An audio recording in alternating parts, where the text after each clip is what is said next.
Fala, meu povo, viemos aqui responder pergunta de inscritos, aqueles que têm comentado no nosso canal. Comente, quem sabe a sua resposta venha para um dos nossos vídeos.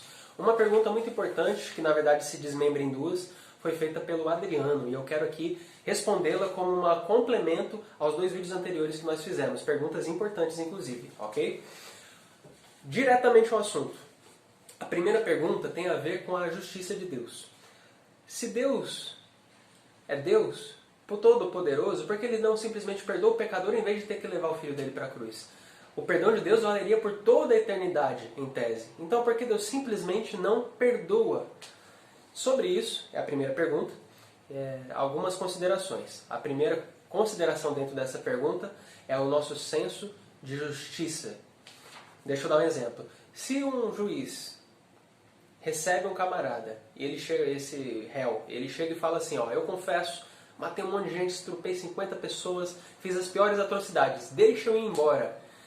Se o juiz olhar para ele e falar, pode ir embora, eu deixo você ir. O que você vai falar desse juiz? Que ele é bom ou que ele é mau?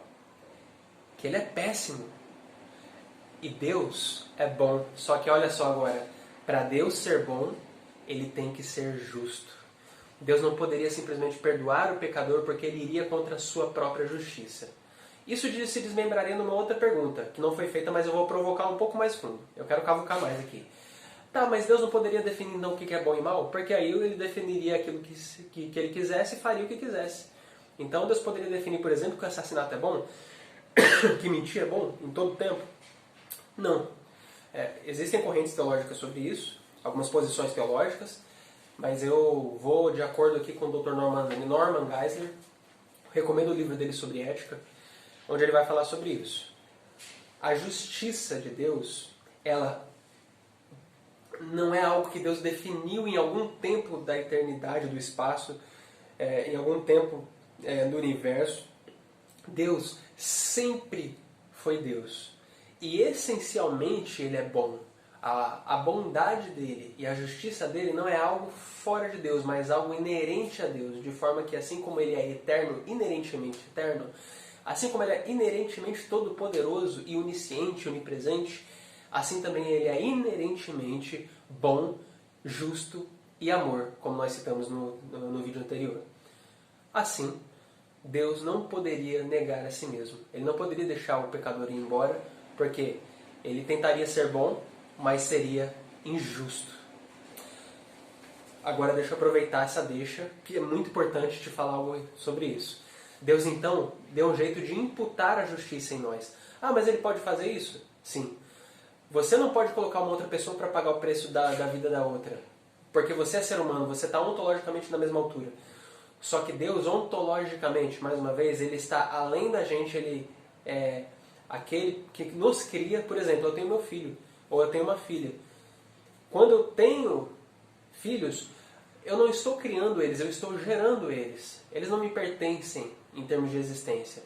Nós fomos criados por Deus. Deus não apenas nos gerou como filhos. Ele, como sendo Deus, na posição de Deus, Ele pode imputar a justiça a nós. E é o que Ele faz através de Cristo morrendo e coloca a justiça em nós.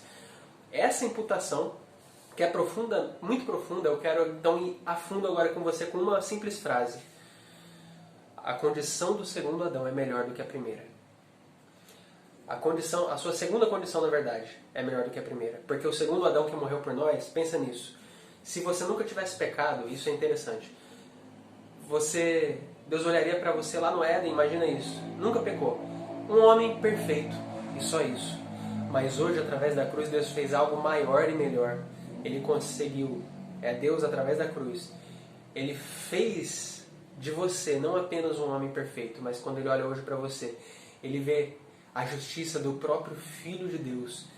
Ele vê muito mais, Ele vê Cristo em você. Ele vê a história de Jesus e não a história de um homem perfeito. É profundo isso, porque Deus, como a gente falou no outro vídeo, Ele amputou o nosso pecado. Mas Ele imputou a justiça de Cristo. Ele colocou algo no lugar. E algo maravilhosamente e suntuosamente, com todo direito ao pleonasmo, maior e excelso, que é Cristo.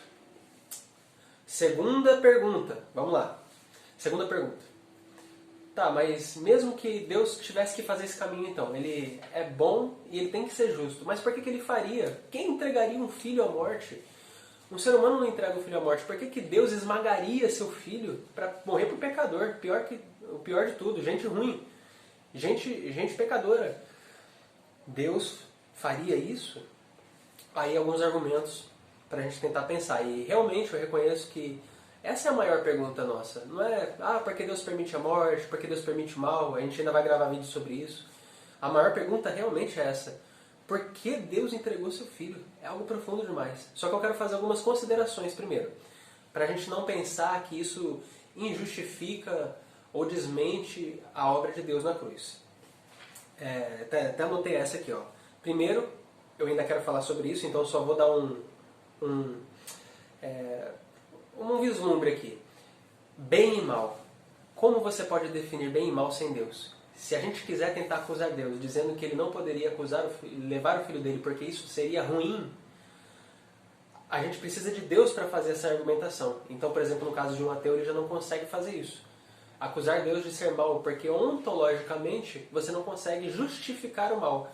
Ainda que você conheça o mal epistemologicamente, e ainda que você seja bom sociologicamente, mas moralmente você não consegue justificar isso. Talvez no primeiro momento não pareça isso um argumento tão forte. Espere até a gente gravar um vídeo e você vai entender o quão forte é esse argumento, inclusive para muitos ateus, tá? Então é um dos debates muito grandes que acontecem aí fora. Ainda assim tem uma outra questão para a gente considerar. Pai e filho. A gente está comparando pai e filho humano a pai e filho no céu. Não, como a gente diz, pai e filho, já diria alguns teólogos importantes, como Frank Ferreira, Mauro Meister, provavelmente, eles diriam mais ou menos isso, só que isso é uma linguagem de acomodação. Tá? Se eu não me engano, foi o Frank Ferreira que falou. Eles usam essa linguagem. Então, a Trindade é uma linguagem de acomodação para a gente. É claro que Jesus é o Filho, o Pai, Deus é o Pai aqui, o Espírito Santo, cada pessoa, mas existe uma única essência, começa por aí.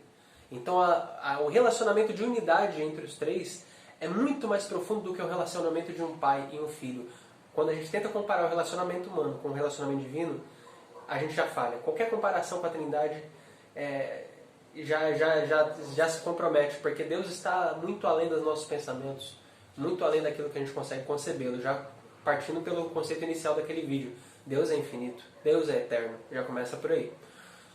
Deus, o Deus triuno, será que Jesus, primeiro, só Jesus padeceu? É claro que Jesus levou a ira de Deus, o peso da cruz, mas um pai hoje, é claro que a gente está falando em termos humanos, porque sentimento, tudo isso é antropopatia, para quem já pesquisou, só que assim, um pai não é o cara que mais sofre quando o filho morre? Eu te pergunto, e o Pai do céu? Como que Deus encarou, a Trindade encarou a morte de Cristo, da pessoa de Cristo na cruz? É algo muito mais profundo do que um pai jamais sentiria por um filho. Mas o pai age de maneira diferente, ele não quer que isso aconteça, sim, só que o Deus triuno, embora Jesus aqui encarne, ele pode ter, por exemplo, no Getsemane, né? Ele falou, Pai, se possível, passe de mim esse cálice na condição humana, tal. Só que a gente sabe que a Trindade, o plano de salvação, ele já está lá na eternidade.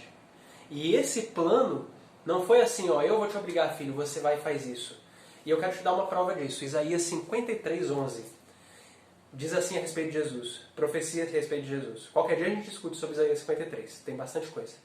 Ele verá o fruto do penoso trabalho da sua alma e ficará satisfeito. Jesus ficará satisfeito com o trabalho da sua alma. Por que isso? É a grande pergunta. Mas que é isso, é a resposta. A gente sabe o que, a gente não sabe como. Esse é o profundo da coisa. A gente sabe então que a Trindade não foi contra a vontade do Filho. O Filho se entregou. Quem entregaria a vida? O Pai deixaria o Filho morrer? Quem que morreria também por pecadores? Ninguém. Então tá vendo, a gente não consegue comparar nem o Pai, nem o que o Filho faria. Nenhum deles, nem o Espírito Santo. A gente não tem comparações entre o ser humano, mas realmente esse é o mistério. Como que um Deus tão glorioso se preocupa com pessoas tão pequenas como nós? Como que um Deus cheio de poder, de glória, olharia para pessoas tão ínfimas como nós? A resposta, de alguma maneira, está lá em 1 de João. Deus é amor. Um amor muito mais profundo e inconcebível do que se parece. Como isso se manifesta na cruz é a expressão máxima do amor de Deus. É algo realmente glorioso. E aí sim eu reconheço. A gente vai ter que passar a vida inteira tentando responder essa pergunta. Não essas duas a gente entende. Só que essa outra aqui. Por que Ele nos ama? Não apenas o Pai, o Filho, o Espírito. Por que a Trindade nos ama?